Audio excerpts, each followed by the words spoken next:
Assalamualaikum warahmatullahi wabarakatuh. Perkenalkan, saya Nurul Faiza, mahasiswi Psikologi Pendidikan Islam di UIN Sunan Kalijaga, Yogyakarta. Pada kesempatan kali ini, kita akan membahas satu buku dari Profesor Dr. Hajah Marhumah MPD yang berhubungan dengan karakter. Mari kita saksikan. Maaf, boleh minta waktunya sebentar? Gimana? Ibu kita mau nanya tentang perbedaan akhlak atau karimah dengan karakter. Oh, tugas dari mana? Tugas apa? Tugas atau apa ini? Tugas dari sekolah. Iya. Kita cari tempat duduk ya? Iya. Iya. Di sini aja nggak apa-apa kan? Iya. Santai. Ibu itu ada kelas juga, kelas mau bahas buku Bu Marhumah. Gimana tadi? Apa yang tentang Perbedaan akhlakul karimah dengan karakter. Oh, memang kalian belum tahu? Sudah tahu tapi lupa. Kalau akhlak karimah, coba akhlak karimah itu apa? Sifat baik. Kalau Sifat baik. setahu saya. Ya baik, memang akhlakul karimah sama karakter itu seakan-akan berbeda ya. Memang sih sumbernya asal muasalnya juga beda. Karena kalau akhlakul karimah kita tahu itu kan ajaran Islam murni dari awal, bahwa kita itu sebagai muslim harus punya akhlak karimah. Sementara karakter memang baru muncul belakangan, dan itu dari barat dimulainya. Kenapa dimulai begitu? Karena memang faktanya pada perkembangan zaman itu terlihat sekali perbedaan orang-orang yang memang punya akhlak yang terjaga itu jauh lebih berhasil, atau punya karakter yang baik jauh lebih berhasil daripada yang karakternya atau akhlaknya tidak baik. Jadi, kelihatannya hampir sama, tapi yang membedakan bahwa kalau akhlak karimah ini jelas anjurannya dari Al-Quran dan Hadis. Ya, kalau karakter memang bukan, tapi karakter lebih lebih diterima karena bahasanya mungkin lebih universal.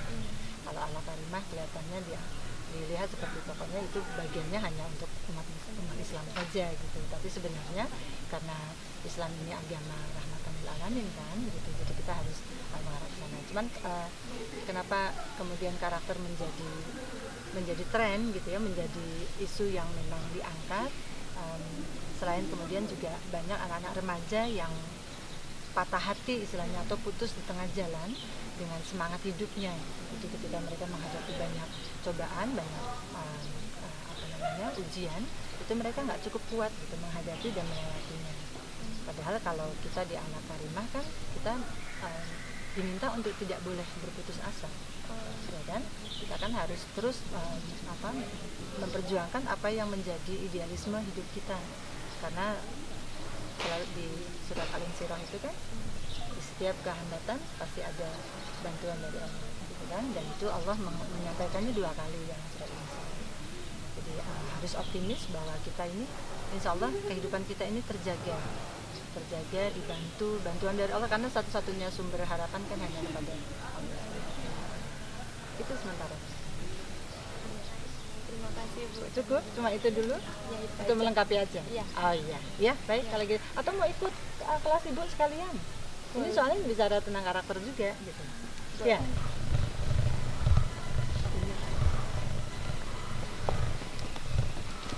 Ini kebetulan kan kita kan suka bahas buku-buku bagus kan. Hari ini tuh ada buku yang bagus yang berhubungan dengan karakter. Itu bukunya Profesor Dr. Marhumah. Assalamualaikum. Sudah nunggu lama ya? Ini tadi dicebet kok sama teman-teman. Ayo kita.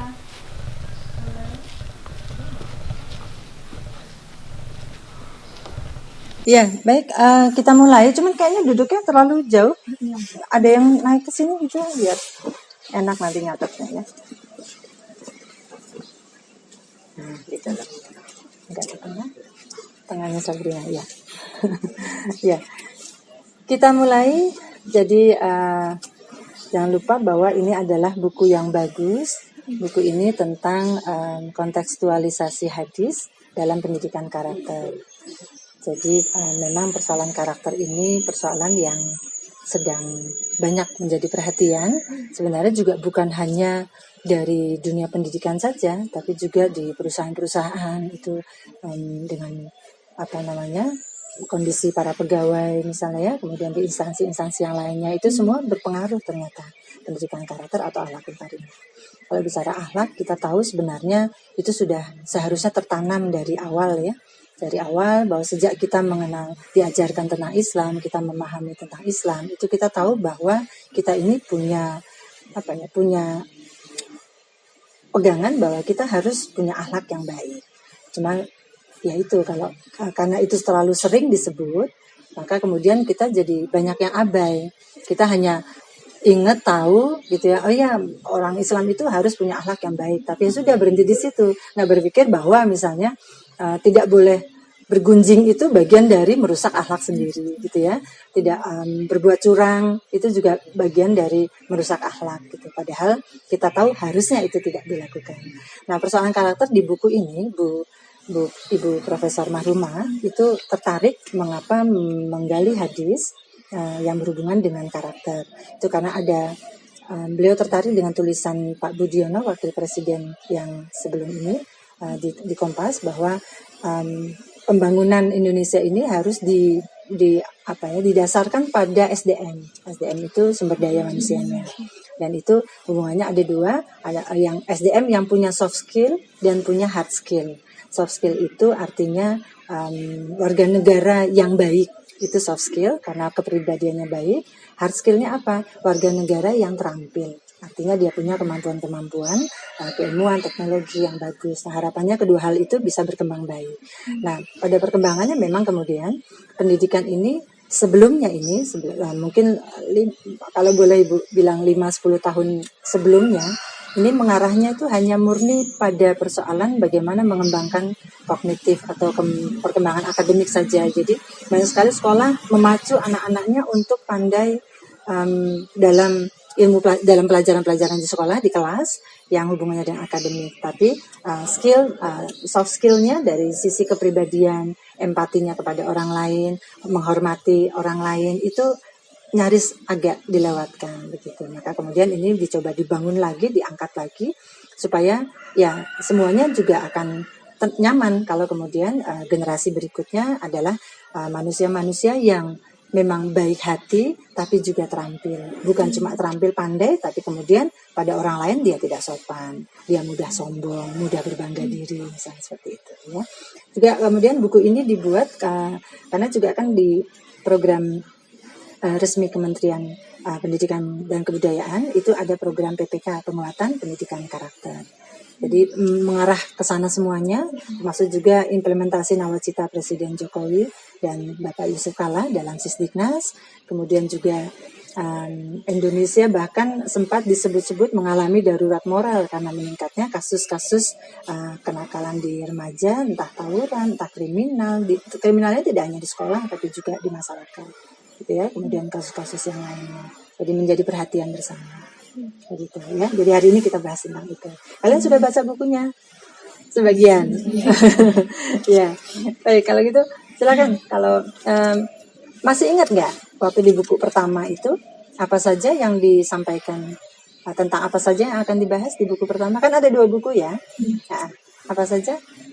Ada tentang ilmu, tentang iman, tentang amal, kemudian istiqomah, ikhlas, dermawan, kebahagiaan, larangan korupsi, riya, zikir, ya, kebersihan, kelestarian lingkungan, kepedulian sosial, dan metode mengajar. Ya, memang metode mengajar ini mungkin lebih pada bagaimana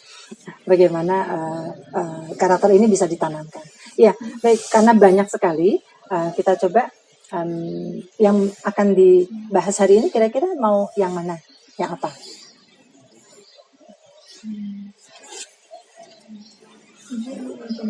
Jujur, ya, silakan. Gimana? Kan jujur itu kan penting banget ya Bu. Tapi gimana kalau jujur itu malah jadi masalah buat orang lain? Baik. Sulit ya.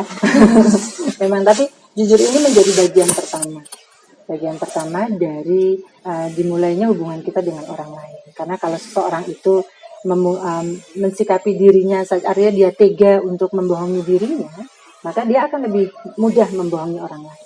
Padahal kalau kita berhubungan dengan orang lain, kok dasarnya adalah kebohongan, lantas untuk apa? Begitu ya. Jadi kalau misalnya pertanyaannya, bagaimana kalau kejujuran kita merugikan orang lain? Pertanyaannya, yang dirugikan ini persoalannya hal yang baik atau hal yang buruk? Gitu. Kalau itu hal yang baik dan dia merasa rugi, mungkin hanya merasa rugi di awal.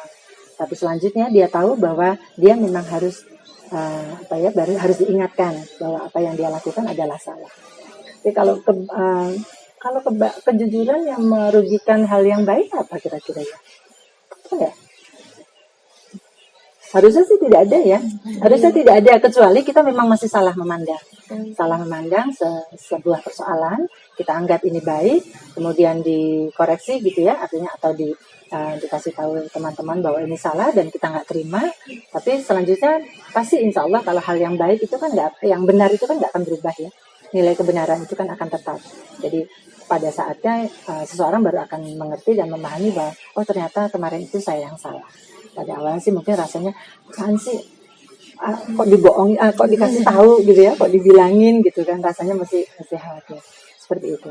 Tapi tentang kejujuran ini ada di hadis itu, di buku itu disampaikan misalnya, setelah bercerita kepada kami Al-Amash dari Syakik dari Abdullah, ia berkata, Rasulullah SAW telah bersabda, hendaknya kalian senantiasa jujur, karena sesungguhnya kejujuran itu membawa kepada kebajikan, dan kebajikan membawa ke surga.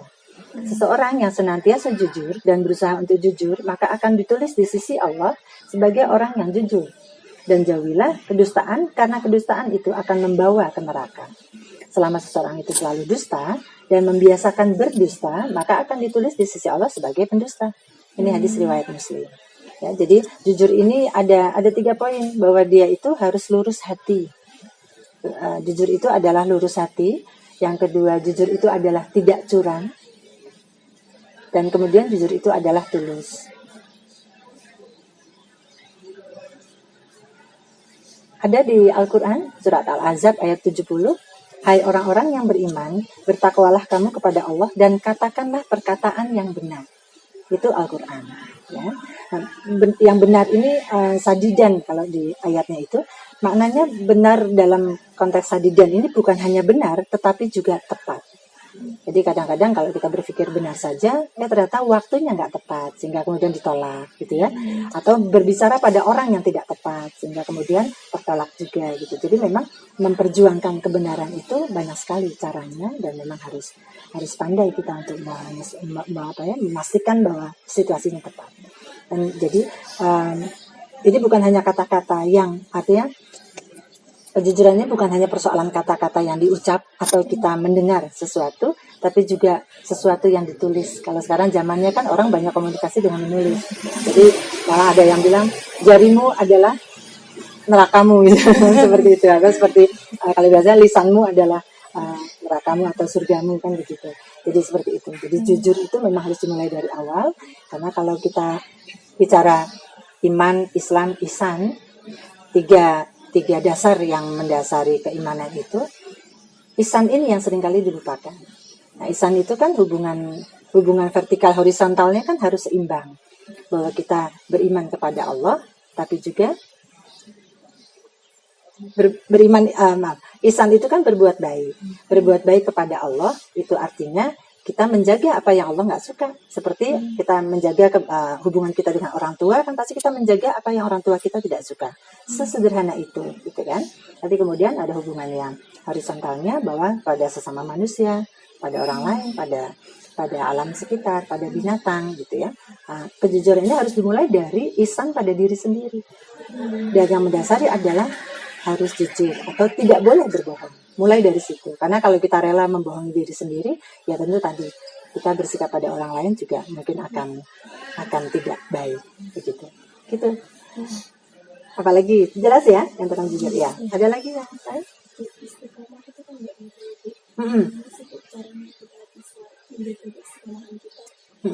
Istiqomah dalam hal apa nih? Banyak. Oke. Istiqomah yang paling awal adalah kepada Allah. Karena di hadis itu dalam buku Bu Marhumah, sekali lagi dalam buku Bu Marhumah itu disampaikan dari Sufyan bin Abdillah As-Sakafi, ia berkata, aku berkata, wahai Rasulullah, katakanlah kepadaku tentang Islam. Sebuah perkataan yang tidak akan kutanyakan kepada seorang pun sesudahmu. Tapi ada penerjemahannya, bukan sesudahmu, tapi dalam redaksi Usama adalah kepada orang selainmu. Jadi memang hanya ditanyakan kepada Rasulullah. Beliau bersabda, katakanlah, aku beriman kepada Allah, kemudian beristiqomahlah. Jadi hal yang ditanyakan, sebuah perkataan yang tidak akan ditanyakan pada orang lain tentang Islam itu apa. Jadi katakanlah aku beriman kepada Allah. Jadi memang dikatakan,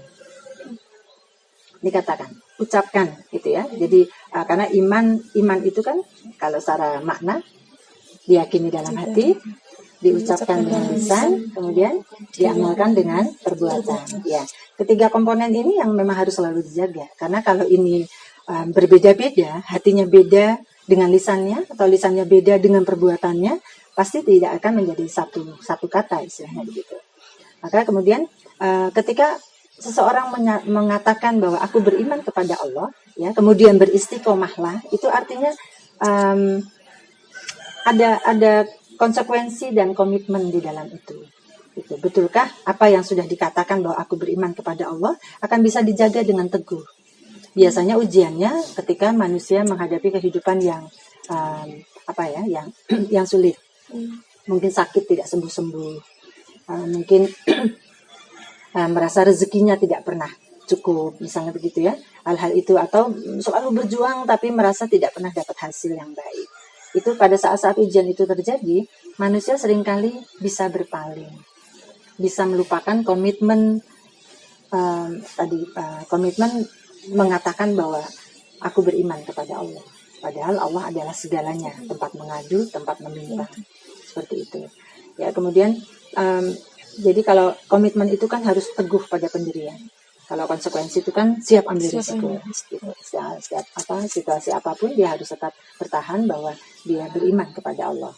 Istiqomah ini adalah hal yang paling berat memang. Karena ujian datang setiap waktu. Jadi orang mudah sekali lupa dengan apa yang dikatakan. Permintaannya adalah katakan. Istiqomah juga disebut hayatul al-kamal atau al-karomah, dan ini adalah menguji kesetiaan kita pada komitmen yang kita ucapkan bahwa kita beriman kepada Allah. Istiqomah ini juga merupakan wasiat Rasulullah bagi umatnya untuk mencapai kebahagiaan sejati dunia akhirat. Contoh misalnya konsistensi itu kan misalnya kayak air yang lemah itu dia bisa melubangi batu ternyata kalau dilakukan secara terus-menerus dan konsisten gitu ya. Komitmennya jelas, dia terus menetesi sampai kemudian bahkan batunya berlubang, misalnya seperti itu. Jadi istiqomah ini berat harus dijaga. Kalau kita mau membahasakan dengan situasi kehidupan kita, ya apapun yang sudah pernah kita ikrarkan harus kita jaga. Maka jangan sembarangan mengucapkan kata-kata kalau kita tidak mampu menjaganya, apalagi mewujudkan. Sekedar contoh kecil aja, adikmu nangis, rewel sekali, terus dibujuk. Jangan nangis, nanti kakak beliin es krim ya. Itu jangan pernah tidak diberi es krim. Apalagi sampai adikmu sudah selesai nangis kan, terus ingat, aku udah gak nangis. Kak, aku minta es krimnya, tadi kakak bilang mau kasih es krim. Udah nanti aja. Dengan santainya kita bilang begitu. Itu udah gak bagus sekali untuk sebagai contoh. Sesederhana itu kita mudah melupakannya. Itu kalau menyalik kita gak akan pernah lupa pada Allah Subhanahu Wa Taala. Ya, dalam keadaan apapun kita akan tetap. Karena kemudian ada hadis berikutnya, dan sungguh Husain telah mengatakan, aku berkata, wahai Rasulullah, berilah perintah kepadaku untuk mengerjakan sesuatu dalam Islam tidak akan pernah ditanyakan kepada seorang Rasulullah seperti yang tadi. Kemudian Rasulullah bersabda, katakanlah aku beriman kepada Allah, kemudian beristiqomahlah. Kemudian ada lanjutannya, laki-laki ini kemudian berkata, lalu apakah yang harus aku jaga? Kemudian Rasulullah berisyarat kepada lisannya. Karena ikrarnya adalah lisan, aku beriman kepada Allah, maka jangan sampai lisan ini mengucap kalimat yang berlawan. Begitu, Nabi bilang gitu ya. Makanya kan kita selalu berdoa, banyak sekali orang berdoa kalau kita waktunya meninggal menghadap Allah, doakan ya semoga husnul khotimah. Agar apa? Kata-kata terakhir yang kita ucapkan adalah dalam kondisi tetap beriman kepada Allah. Insya Allah. Gitu, ya. Itu masih ada lagi? 2 pertanyaan atau 3? Sudah cukup atau masih ada satu lagi? Masih ada lagi nggak? Cukup. Ah ya, baik, kalau gitu Ibu juga masih ada kelas lain. Nanti kita ketemu kapan. Yang jelas buku itu dibaca terus. Nanti makin sering dibaca, kita makin paham apa yang dimaksudkan dalam buku itu. Karena bukunya cukup bagus. Ya, ya itu dulu ya. Terima kasih anak-anak. Assalamualaikum warahmatullahi wabarakatuh.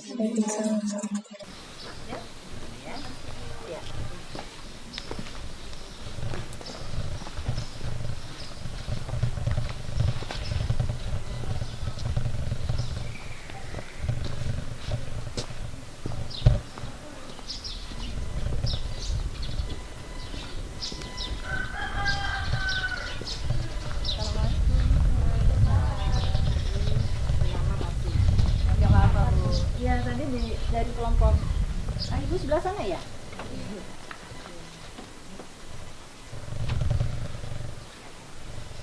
Baik, kita mulai ya.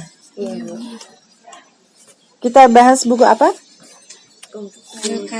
Buku karangan Profesor Raja Marhumah MPD. Ya, ini buku tentang karakter bagus sekali karena beliau membuat 2 buku dan memang banyak sekali yang dibahas. Jadi memang kita sebagian aja yang kita coba ulas. Yang penting yang kalian tuh pengen dengar, pengen tahu seperti apa sih sebenarnya yang dibahas dalam buku itu, gitu ya. Jadi silakan dimulai dari siapa, mau tanya apa? Ibu mau tanya, zaman sekarang kebanyakan orang itu mementingkan diri sendiri ya. Terus gimana cara menumbuhkan rasa kepedulian sosial terhadap diri sendiri? Oh, kamu tertarik yang kepedulian sosial ya? Ya, baik. Memang kepedulian sosial ini gini. Kita ini makhluk sosial, gitu ya. Jadi tentu kalau sebagai manusia sosial, kalau kita nggak punya kepedulian, maka apa artinya itu? Tapi kita harus sadari bahwa kita nggak mungkin hidup sendiri tanpa orang lain. Itu nyaris tidak bisa. Walaupun kita lahir sendiri, meninggal juga sendiri. Tapi tidak mungkin juga ketika kita meninggal, kemudian karena kita nggak pernah punya hubungan baik dengan orang lain juga nggak peduli ketika mayat kita tergeletak. Naudzubillah min dzalik. Mudah-mudahan sampai kita mati pun kita butuh orang lain untuk merawat jenazah kita. Gitu ya. Jadi dimulai sampai ke sana arahnya. Tapi kepedulian sosial ini lebih pada begini. Kalau kita adalah orang baik, maka kebaikan kita ini perlu ditularkan apa enggak? Perlu, sangat perlu, gitu ya. Karena kita sebagai manusia ini mudah sekali lupa. Kalau ada hambatan, gangguan apapun tuh gampang sekali lupa. Apalagi kalau diiming-imingi sesuatu yang kita sukai, bisa-bisa kita lupa pada hal-hal yang prinsip, gitu ya. Nah, orang lain ini kita menjalankan kehidupan peduli sosial ini tentu berakar dari bahwa agama Islam itu rahmatan lil alamin. Agama Islam itu rahmat bagi alam semesta. Maksudnya gimana ya, gitu. Apakah kita harus selalu banyak memberi misalnya? Boleh juga kalau kita mampu, gitu kan. Bahkan kadang-kadang beberapa ulama atau ustadz itu menyatakan, berilah, jangan nunggu kamu mampu. Karena rasa mampu itu ternyata ukurannya beda-beda. Orang lain melihat kita mampu, kita merasa belum mampu. Akhirnya kita nggak ngasih juga. Kita belum juga bisa memberi karena kita pikir kita belum mampu. Pada orang lain melihat kita mampu. Jadi berilah ketika kamu ingin memberi. Karena nilainya tidak pernah dibatasi. Mau sedikit boleh, mau banyak juga boleh. Nah, kembali ke rahmatan lil alamin. Ya, jadi karena Islam itu adalah agama rahmatan lil alamin, maka yang mendasari itu ada 3 dimensi dasar dalam Islam itu kan iman, Islam, dan ihsan ya. Tadi di kelompok sebelumnya sih Ibu sudah bahas tentang iman, Islam, ihsan. Tapi pada persoalan peduli sosial ini begini. Kita ini untuk menjaga kebaikan bersama, dalam Islam ada perintah untuk amar ma'ruf nahi munkar. Amar ma'ruf ini banyak dan mudah sekali dilakukan karena hampir setiap kita itu senang juga nasihatin orang gitu ya. Jadi kalau nasihatin orang tuh kan kayaknya nggak pikir bahwa yang melakukan sulit gitu. Tapi begitu sampai pada bagian nahi mungkar itu tidak semua orang bisa melakukan. Kenapa? Butuh keberanian. Butuh keberanian untuk mengingatkan orang lain tentang sesuatu yang salah dan keliru.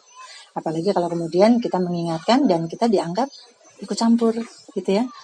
Ikut campur, kemudian nasihat kita apa sih? Nasihatin gitu ya. Kita dianggap seperti itu. Padahal kita lihat betul ini bahaya kalau diteruskan. Misalnya begitu. Misalnya apa sih yang bahaya kalau diteruskan? Membiarkan teman berdekatan, laki-laki perempuan gitu ya.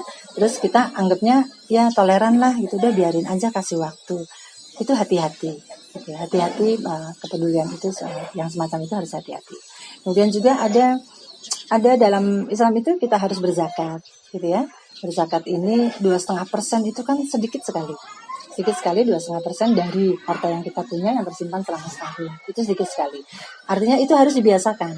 Karena kalau Allah kemudian percaya pada kita untuk menitipkan rezeki lebih besar, maka kita akan mudah mengeluarkannya 2,5% kali nilai yang akan makin besar itu, karena kita sudah terbiasa.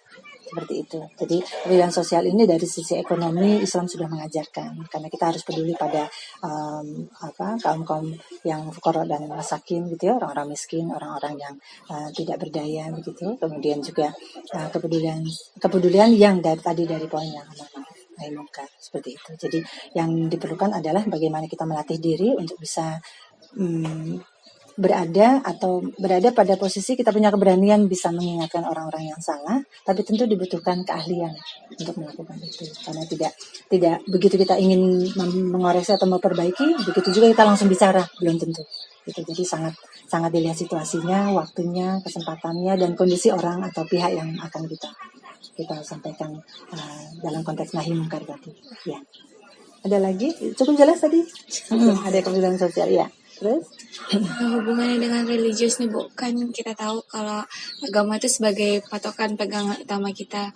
Tapi kan di masa-masa kayak kita gini, apalagi masa remaja, kan butuh pegangan yang kuat. Nah, gimana caranya biar remaja zaman sekarang tuh bisa berpegang sama agama gitu, sama religiusnya sendiri? Ya, memang religius atau religi itu kadang-kadang memang diartikan sebagai agama. Cuman memang ada persepsi begini, agama ini adalah tatanan hidup ya, yang mengatur kehidupan kita, bahkan menjadi the way of life gitu ya. The way of life itu kan jalan dalam kehidupan. Artinya agama ini kan, kalau Islam kan mengatur segala sesuatunya, sampai yang kecil-kecil.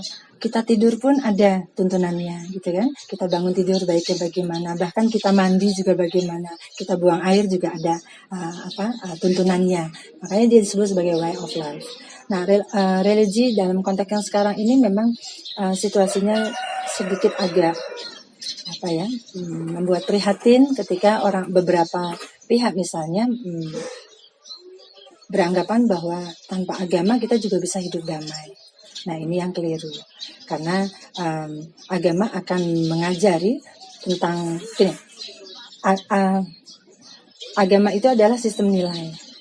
Gitu, sistem nilai, dan kalau nilai itu tidak dibangun dalam hidup bermasyarakat, maka apa yang mau kita pegangi? Gitu. Ya, bahwa memang ada kesepakatan misalnya bahwa nilai misalnya menghormati orang tua itu semua agama sepakat. Gitu ya, tidak boleh mencuri, semua agama sepakat. Tidak boleh berzina, semua agama sepakat. Begitu. Tapi ada yang tidak. Ya, jadi gini, kalau Pak Quraisy Shihab mengambil kesimpulan dari satu pernyataan tokoh bahwa kalau orang masih punya rasa cemas dan harap, itu berarti dia beragama.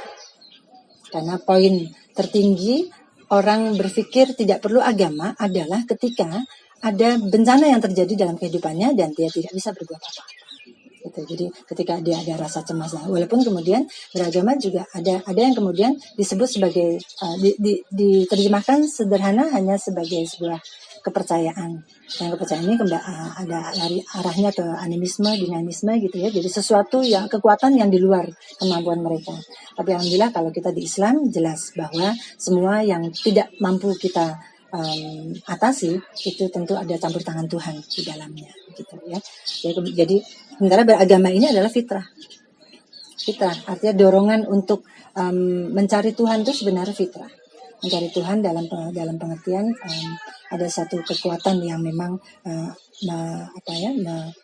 mengatasi kehidupan manusia. Ada di hadis itu disampaikan, Ibu bacakan ya, telah menceritakan pada kami Adam, telah menceritakan pada kami Ibnu Abu Zabi dari Az-Zuhri, dari Abu Salaman, Salamah bin Abdurrahman dari Abu Hurairah radhiyallahu anhu, Nabi Shallallahu alaihi wasallam bersabda, setiap anak dilahirkan dalam keadaan fitrah. Kemudian kedua orang tuanya lah yang akan menjadikan anak itu menjadi Yahudi, Nasrani, atau Majusi, sebagaimana binatang ternak yang melahirkan binatang ternak dengan sempurna. Apakah kalian melihat ada cacat padanya? Artinya setiap anak yang dilahirkan itu semuanya dalam kondisi insya Allah sempurna. Sempurna, yang kemudian akan, kalau bicara agama, orang tuanya lah yang akan mencetaknya menjadi Yahudi, Nasrani atau yang lainnya. Tapi kebutuhan beragama mencari Tuhan yang sebenar-benarnya itu sudah merupakan fitrah. Jadi semoga lebih banyak orang yang akan diberi hidayah untuk kemudian mengenal Tuhan Allah Subhanahu wa Ta'ala. Seperti itu. Jadi religi itu memang harus menjadi dasar dari semua kehidupan kita. Ya, jelas? Masih ada lagi? Sudah cukup? Oh baik, jadi ini sudah semuanya ya. Yang penting adalah begini, karakter atau akhlak karimah ini memang harus kita jaga sepanjang hidup kita. Karena gangguannya banyak sekali. Gangguan ekonomi, gangguan prestasi, gangguan